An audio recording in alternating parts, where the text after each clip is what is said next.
No, but the Tilleys had a feud going on, see, with the Stanleys back in the early 1900s. Well, it started really during the Civil War. And the Union, there's Union sympathizers in the Stanley family. Well, Tilley's mother also died serving the Union. She got dysentery. No, I didn't know that. She's buried in the cemetery as well, just behind you. Really? I can show you her grave if you'd like. So it started out with killing these boys, and supposedly there was something to do with moonshine also. So it could be they had, stole their moonshine, the Tilley's moonshine. It could have been that. I think the incident to which she's referring is the murder of Elisha Stanley and Elv Hughes, his brother-in-law. It was late in the war, and Fannin County had many Union sympathizers, as did Dahlonega. Reasons for this varied, but the fact was people were too poor to give the Home Guard 10% of their produce, and the Home Guard often took far more than what they were entitled to under Confederate regulations. The situation was made worse when, in 1863, Robert E. Lee sent his own son to dispatch some 500 Home Guard to North Georgia to put down the partisan rebellion. What Colonel Lee didn't understand is that this work on the farm didn't stop for the war, and the Stanley boys only wanted to feed their families. Atlanta fell on September 2nd, and days later, on the 6th, Confederate rage had grown, and when they heard these two boys from Stanleytown had gone AWOL, they marched from Ellijay back to the mountains and tied them separately to trees. There, they made their lovers watch as they fired shots into them, killing them. Anyway, the boys were killed, so that started the whole thing. And then it started in 1865, around that time. And it continued for years. They would kind of go, like the Hatfields and the McCoys. One of them would go out and do something to the Tilleys, and then the Tilleys would go out to the Stanleys and do something to them. And it just kept escalating type thing. So they had a big shootout. The Stanleys come to the church, the Tilley Bend Church, and killed the Tilley lady, Elizabeth, and her husband's name is Jason. But they killed her daughter, and they shot the minister. He was shot. I think his name was Garland, and he's buried here somewhere. But they didn't kill him. And at that time, Elizabeth Tilley swore that she would get vengeance because of her daughter. And supposedly that was the first curse. And she, put this on all the Stanley children. They would not live. And this went on for a while. There was a lot of deaths. Children started dying. Starting at Blue Ridge Lake, you take the road south to Tilley Bend and the Tilley Bend Baptist Church, where the Stanley Massacre took place.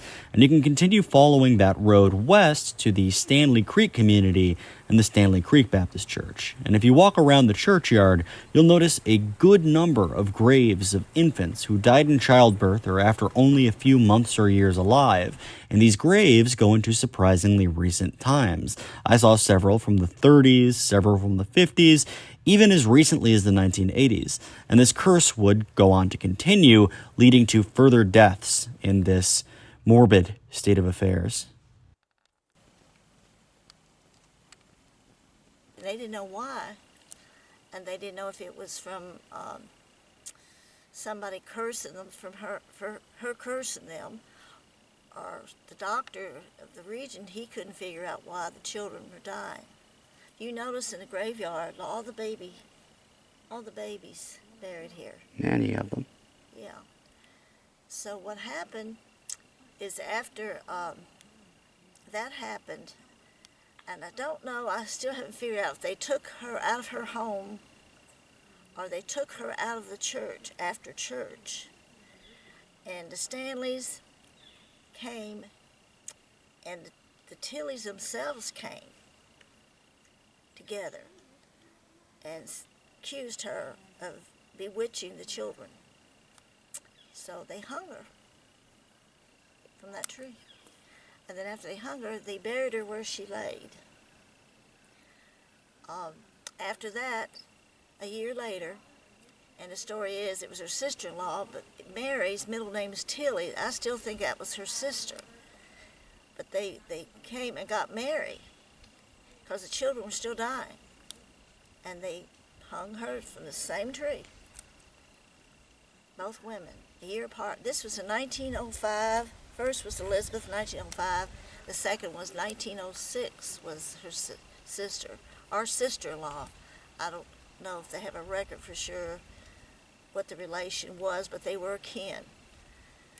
And after they hung both women, I guess the death slowly tapered off. And then they said, there was hauntings out here in the cemetery itself. I've heard that there's a lot of debate over whether or not the Stanley massacre happened at the church, but I heard some people in the Tilley family had photos of the church when it still had bullet holes. Yeah, I've heard that too. Have you ever seen them? No. I'm not sure if this is even the original church, but it's supposed to be. But there was two churches. One was a different location. It might have been an earlier built than this one. Is the Stanley church still up the road? Yes, Stanley Church still here too. It's in better condition. It's a lot bigger cemetery, nicer. They have more money.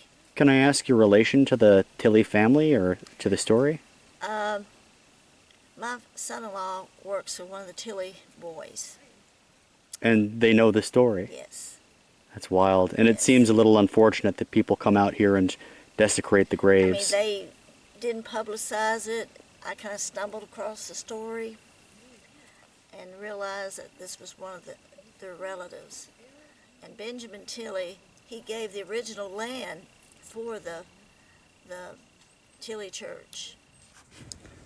Let's explore this graveyard, starting a little bit at Elizabeth's grave. Sadly, since this story became publicly known, her tombstone was repeatedly vandalized and either stolen or is now hidden away by the landowner. Disrespectful kids are known to come out at night and light fires, so please, if you do come, maybe light some sage if you must, but clean up after yourself, don't steal grave dirt, and don't overstay your welcome. Show some respect. Her original grave looked like this, beautiful but somewhat dark given the story of her having been hanged in the tree and the hand pointing into the branches. Now Daniel Tilley also died young, the 22-year-old son of her brother Benjamin.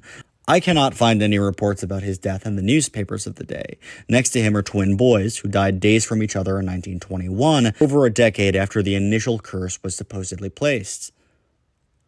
There's some very early pioneer graves here, one of the first at the foot of the hill being Peter Long, buried next to his wife Nancy. Some other early pioneers are War of 1812 veteran Enoch Underwood, who guarded the mouth of the Cape Fear River, and fellow 1812 patriot Gilbert Falls. His daughter Polly is buried next to him under an impressive tombstone. The whole cemetery is filled with the graves of the very young, which begin in the back but slowly filled the whole graveyard.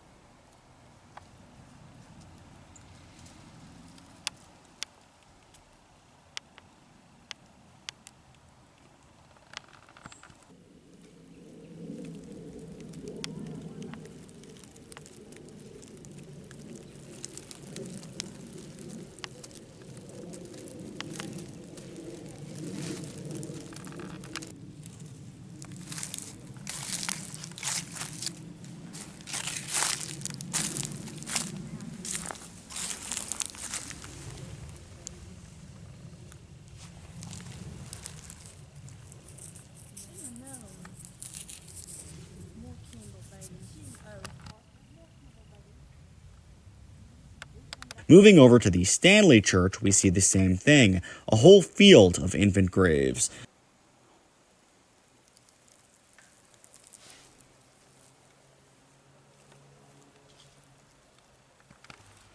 Mandy J. Weeks died in their 20s, but nothing is available online about the death. Oddly enough, in the middle of the infant grave section is the arm of Buell Stanley, which was blown off in 1915 as he was fishing with dynamite. He lived for decades after that and was buried elsewhere, but there is something surreal to see just how many infants are buried in both cemeteries.